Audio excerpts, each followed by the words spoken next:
Today on In the Wood Yard, we're making bundles. So I got a phone call from the one gas station that I have that you do bundles for. And some of you are probably thinking, well, if you got a bundler and you got all this wood, why don't you do bundles and sell them? Because there's a lot of money in bundles. And yes, there is. But I don't have the time to take care of gas stations or stands for bundle wood. I have all I can handle right now with the YouTube channels. I have two of them. In the wood yard and out of the wood yard, if you haven't heard about that. The out of the wood yard one is where I do all of my hunting and trapping, fishing kind of stuff. That's outdoor sports oriented, not wood oriented. And I just don't have time to do that. Along with my main business, my photography business, along with doing all the wood processing that we do and then delivering wood, I got enough. And if I was to do bundle wood, I would want to do it on a bigger scale. I wouldn't want to do a few stations. I would want to do dozen, 2 dozen maybe, and make it worth my while to actually produce bundles and then deliver them.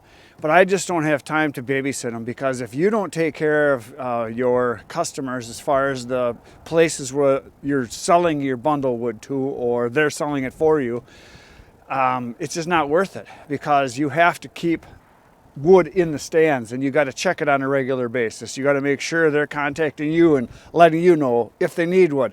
But the place that I sell to was referred to me from a customer of mine that is friends with the guy that owns the station. And he is literally 6 blocks away from my house. So for me, it's pretty convenient. I drive past there every once in a while. I see what he's got for wood. If it gets down like it is now, he's down to maybe 10 bundles left. I deliver 50 at a time, and he goes through about, I would say, 200, 250 bundles a year. He's not in a great location for selling bundles, and the station that he owns, the other guy that had it never had bundles there, so he's just now having bundles for the last about year or so. So I'm going to be bundling up wood. Now, in the past, I have always done pine because I wanted to get rid of my pine, and he said, I don't care what you bring me, just bring me wood. People will buy it. So I'm out of pine. I've got just a little bit left. So what I'm going to do now is the wood over here. This is the maple, the hard maple. There's a little bit of ash in there. That's what I'm going to do for bundle wood. And the reason I'm going to do this is the nice size stuff. This will bundle really nicely and it'll look really nice. Hopefully it'll sell a little bit better. It'll be great for people for fireplaces because maple is awesome. And so we're going to bundle it. Now, the only problem I have is I only have a little bit of wrap here on the wrapper. I think I might have enough. I hope I have enough, because if I don't, I got to run back to my business because that's where I got my box of wrap. But I think I'll have enough. Now, I'm going to be running it with this power pack here. This is one I have that I keep at my house. This is an Oscal, I think is how you say it. This is a 3600 watt. I use this in my camper to power the lights and everything else that we run with it, the TV and stuff like that. Awesome unit. I really like it a lot. I've got several different power packs. This is a really nice one. It's got a light on it, which we use all the time. It's got 3 outlets. This was given to me by the company that produces them. I've done videos in the past, but I like this one a lot. This is kind of like my favorite one, although there's several others that work just fine. We've got one here that we keep at the farm all the time. My brother Eric has got one just like it that he uses. My brother Ken has got a smaller one. Adam's got one right now he's using, and I have 2 smaller ones yet that we use for when I sharpen chains, that kind of stuff. But today we're going to be powering this wrapper. This is a brute force. This is the FB16. Brute force gave this to me, I don't know, like cripes, it's got to be a year and a half ago at least now. And I do use it occasionally to do some bundles. I've taken this up to my brother Kenny's, and we've done a couple trailer loads full, dump trailer loads full of bundles there. We did, I don't know, 600, 700, 800 bundles one time I was up there. I've used this at my brother Eric's where we've done a couple hundred bundles. I'm going to be using it here today. Works really nice. It's a electric foot pedal. So we're going to do some wrapping right now. Okay, so I got it hooked up and I'm running it because when I plugged it in, it's only about, I don't know, 19 degrees and it's windy out here, so it's kind of chilly.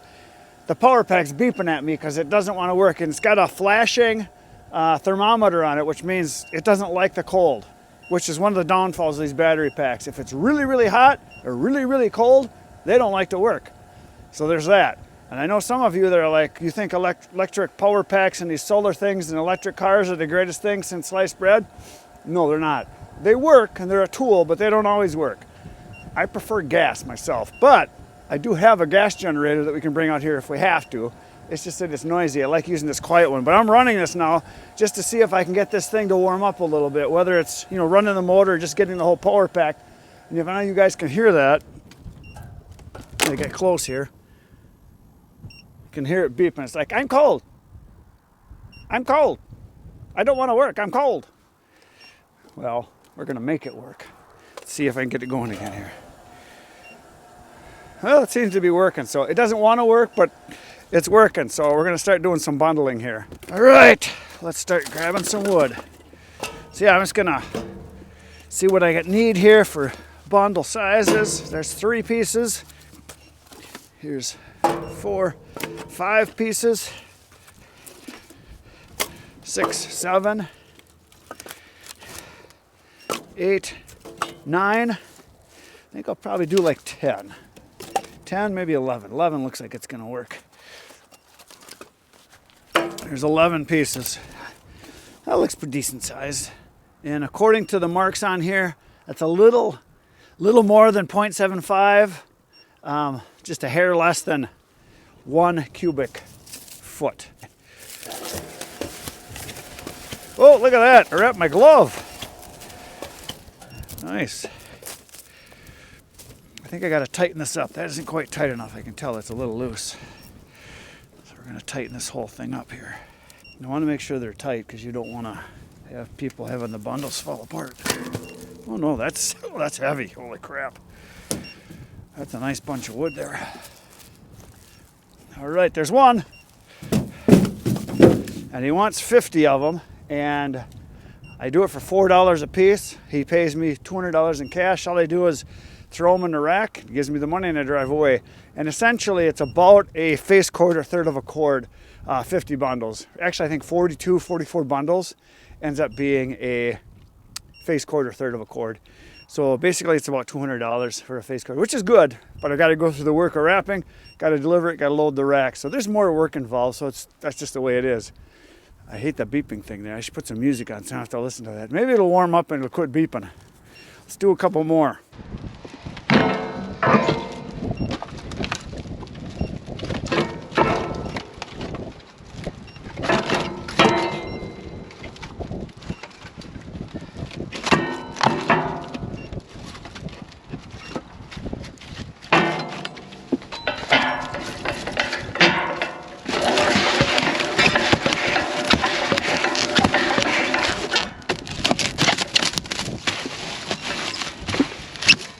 All right, so we're going to tighten this up a little bit more. So all you got to do is loosen the outer nut, and then the inner nut you tighten up. Whoa, I don't know, a few turns because it's not nearly tight enough. And I think it's because it's so cold, this isn't stretching much. So the bad thing is that when it's this cold, you don't want to break your there. And then you tighten the other side one up and it tightens. All this does is just push compression on the spring here so that it tightens up your roll. So we'll see what that does. Let's try another one here.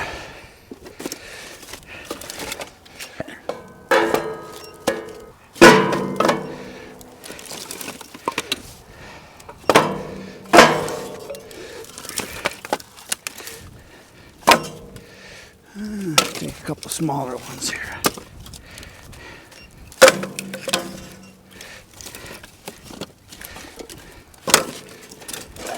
Whoopsie. Watch out, you gotta watch out for the foot pedal, you'll get your arm broke.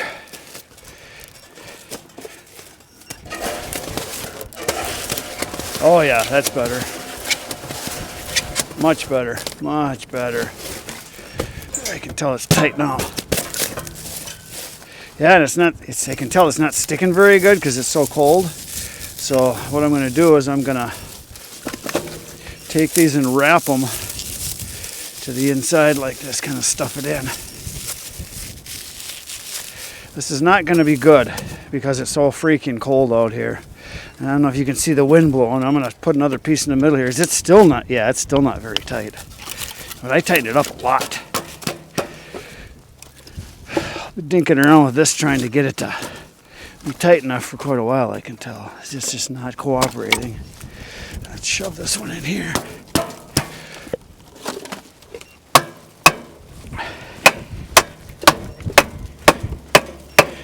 There we go. Now it's tight. So we're going to tighten this up again, just a little bit more here. It's still, there we go again. Stepped on the stinking foot pedal again. I'm going to have to mount that up inside so I'm not stepping on it all the time here, because it's right in a bad spot for my foot. Let's loosen this up. Man, my ears are getting cold. Come on, here we go. Alright, let's tighten that up again. Bad thing is I'll get it so tight that the wrap will just break. Well, I moved it in quite a bit. Usually you go like a one twist or two on the nut and that's enough. I've gone several wraps now.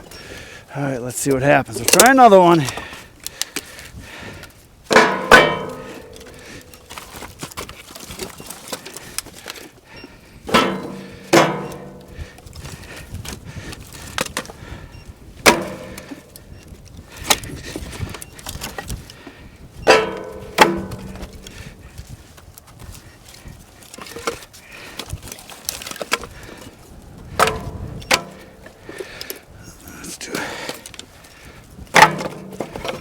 That should do it.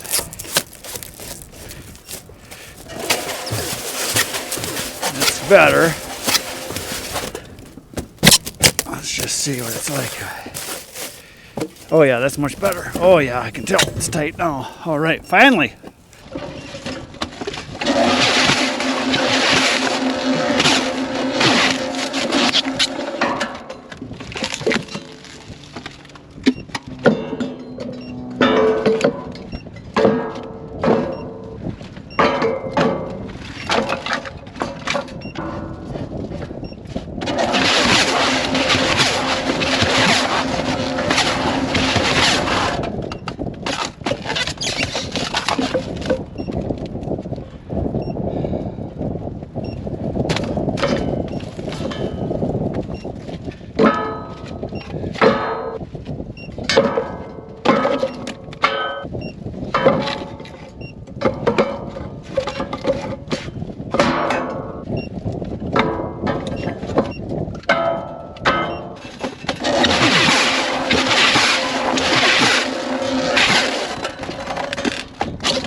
I went and got the last of my wrap that I have. I've got 2 rolls in the box there, so I'll be able to finish this at least, and then I'm going to have to order some more.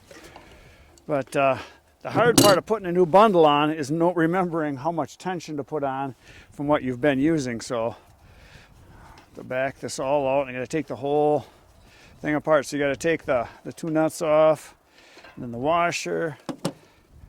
Yeah, I was afraid of that.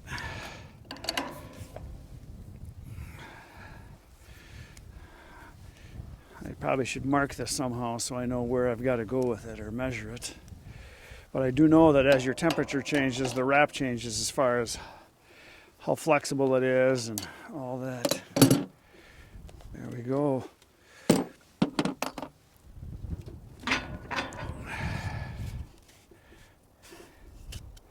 So there's the empty one.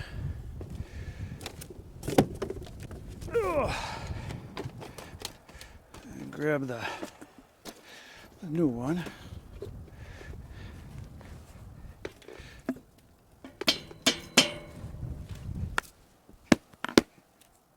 There we go. I think I got it in. Slide this on. Hopefully I got it right. We'll find out in a minute. Nice and greasy. You got it like that. So then your spring, and then the washer, and then one nut ski. I think I got that right. So yeah, I think I got it right. So you got to stretch it that way. I should have looked at it because I don't do this that often. Can you guys even see anything over there? Kind of, sort of. Whew, I won't have my glove off for very long, that is for sure. It is chilly out here with the wind chill. So I'm going to get it about to where I think it's got to go, and then we'll give it a twirl or 2 or 3 and a readjustment. I think it was about right there. We'll find out. Then this is the keeper, just another big nut that you put on it to keep it from moving.